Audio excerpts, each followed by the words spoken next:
Lamarckismo.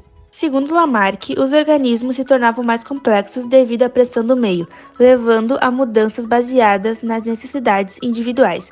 A forma como essas mudanças ocorriam baseava-se em dois princípios: lei do uso e desuso. Esse princípio afirma que as partes do corpo que são usadas com frequência tornam-se mais fortes e desenvolvidas, enquanto aquelas que são pouco utilizadas vão atrofiando-se. Lei da herança de características adquiridas.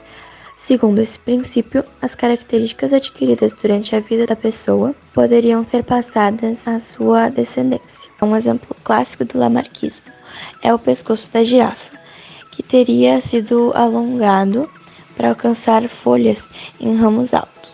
Lamarck sugere que as girafas esticavam seus pescoços para se alimentar, fortalecendo essa característica ao longo do tempo e passando para os descendentes, resultando em pescoços cada vez mais longos. Darwinismo.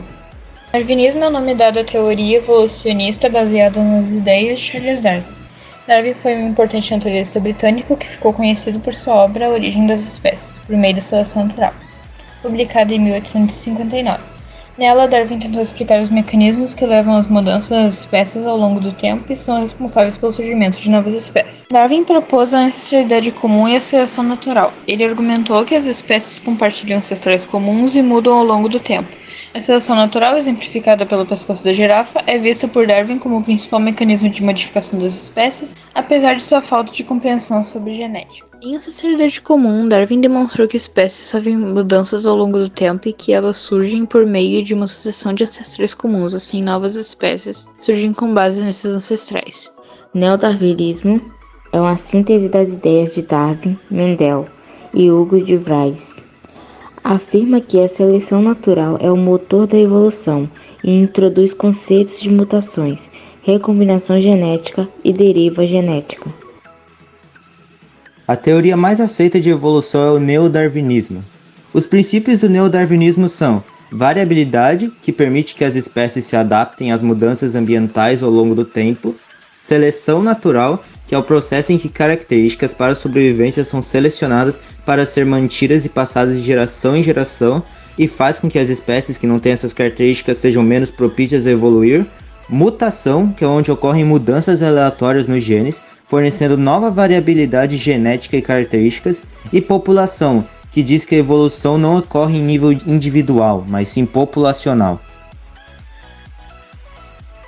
A seleção natural é o conceito em que o ambiente seleciona os indivíduos com as características mais vantajosas para a sobrevivência, fazendo com que esses tenham mais chances de se reproduzirem. Ao se reproduzirem, essas características são passadas para a próxima geração.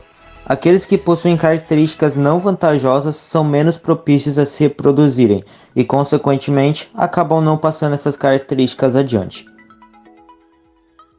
O processo de humanização refere-se à evolução dos hominídeos ao longo do tempo, mas a transformação absoluta aconteceu com o surgimento da linguagem. Ao longo desse processo, diversos hominídeos surgiram e se extinguiram, até que a espécie humana moderna Homo sapiens emergiu. Características distintivas da humanização e dos humanos incluem bipedalismo, raciocínio lógico, autoconsciência, consciência da morte, racionalidade, criatividade, comunicação complexa, cultura elaborada e adaptação a diversos ambientes.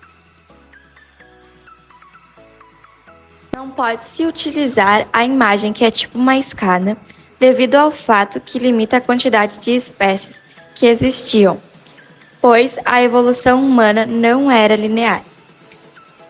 Existiam diversas espécies, coexistindo umas com as outras, onde o ser mais adaptado ao meio tendia a sobreviver, enquanto o menos adaptado tendia a ser extinto.